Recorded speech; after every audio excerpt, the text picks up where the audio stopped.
Of the 7 billion people on Earth, roughly 6 billion own a cell phone, which is pretty shocking given that only 4.5 billion have access to a working toilet.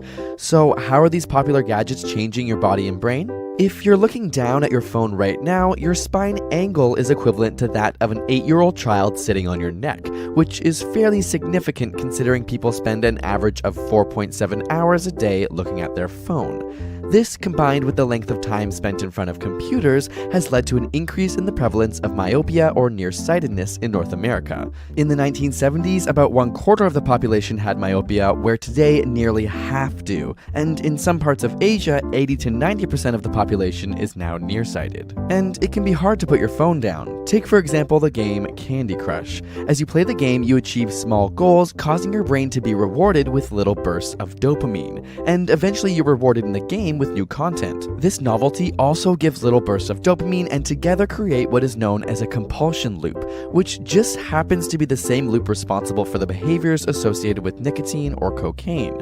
Our brains are hardwired to make us novelty seeking, and this is why apps on our phones are designed to constantly provide us with new content, making them hard to put down. As a result, 93% of young people aged 18 to 29 report using their smartphone as a tool to avoid boredom, as opposed to other activities like reading a book or engaging with people around them. This has created a new term, nomophobia, the fear or anxiety of being without your phone. We also see a change in brain patterns. Alpha rhythms are commonly associated with wakeful relaxation, like when your mind wanders off, whereas gamma waves are associated with conscious attentiveness. And experiments have shown that when a cell phone is transmitting, say during a phone call, the power of these alpha waves is significantly boosted, meaning phone transmissions can literally change the way your brain functions. Your smartphone can also disrupt your sleep. The screen emits a blue light which has been shown to alter our circadian rhythms, diminishing the time spent in deep sleep, which is linked to the development of diabetes, cancer, and obesity. Studies have shown that people who read on their smartphone at night have a harder time falling asleep and produce less melatonin, a hormone responsible for the regulation of sleep-wake cycles. Harvard Medical School advises the last 2 to 3 hours before bed be technology-free, so pick up a book before bed instead. Of course, smartphones also completely change our ability to access information, most notably in poor and minority populations. 7% of Americans are entirely dependent on smartphones for their access to the internet.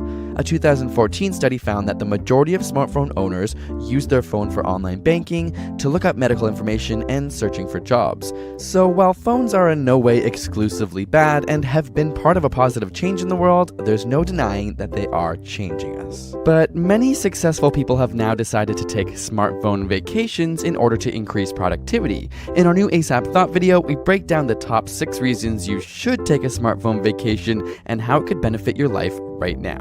And subscribe for more weekly science videos.